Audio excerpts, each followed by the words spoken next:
Hello, class. Welcome to the first ever episode of Based Japan. In this show, we'll be going over some of the most based moments in Japanese culture. What counts as a based moment, you ask? Whatever I feel like, you stupid head. Sup, guys? I'm guessing you heard about that Pokemon Tera leak recently. A bunch of stuff including beta files, and even the source code for several games released. This reminds me of that massive Nintendo Giga leak from years ago. The one that proved L is real. Remember that? Good times. So in this episode of What the Absolute Fuck Am I Reading, I've got some spicy content for you.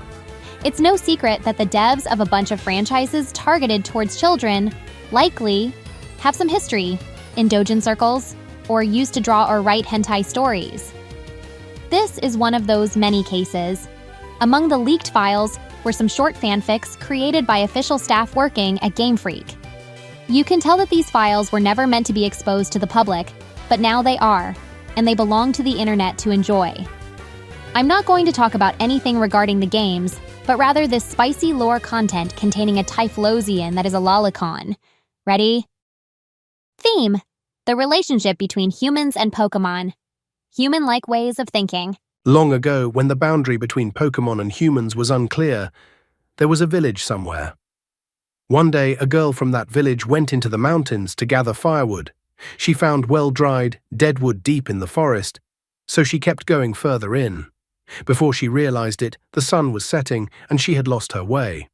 Around her, there were droppings from a Typhlosion, which made the girl anxious. Just then, a man appeared from the other side of the forest.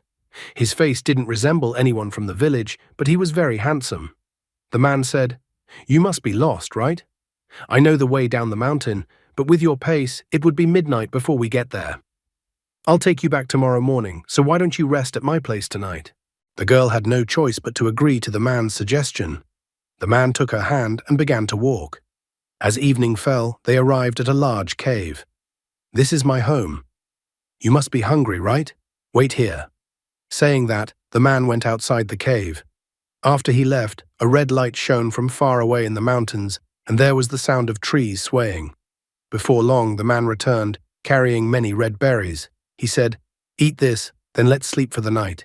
Even if you wake up before I do, don't look at my face."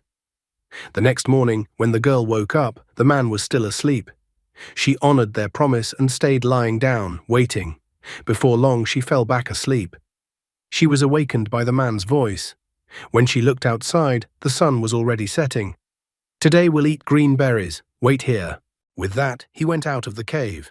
After he left, the same red light shone from far away, and the sound of trees swaying echoed once more. By the time the sun had set completely, the man returned, carrying many green berries. He said, "Eat this, then let's sleep for the night. Even if you wake up before I do, don't look at my face."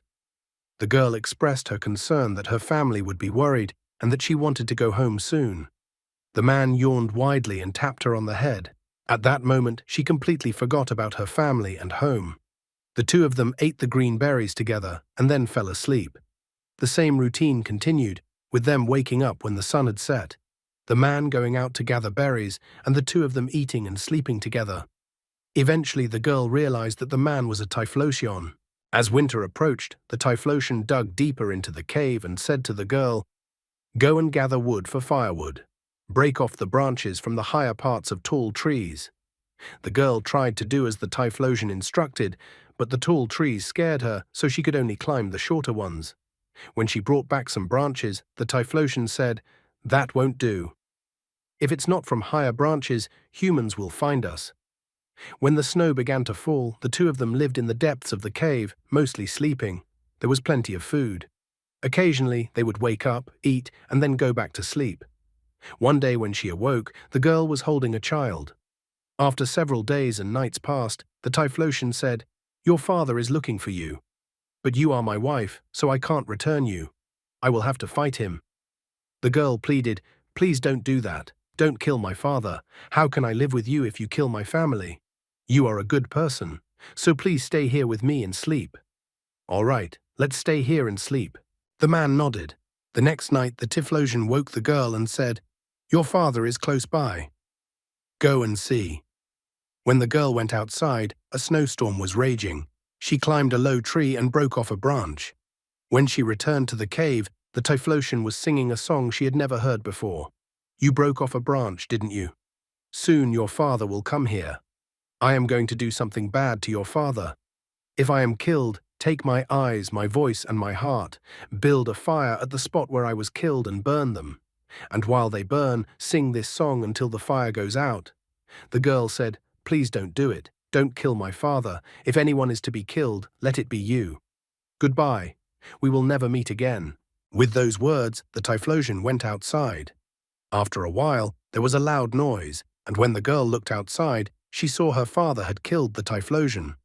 She rushed out and said to her father, Father, you have killed my husband. I have been living with him all this time. He was my husband. Please give me my husband, the Typhlosion's eyes, voice, and heart. The girl built a fire at the place where the Typhlosion had been killed and put his eyes, voice, and heart into the flames. She sang the song the Typhlosion had taught her until the fire burned out.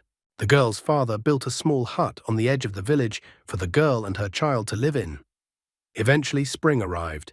The young men of the village often teased and tormented the girl and her child. It became worse over time, and one day they tried to drape a Typhlosion's pelt over them.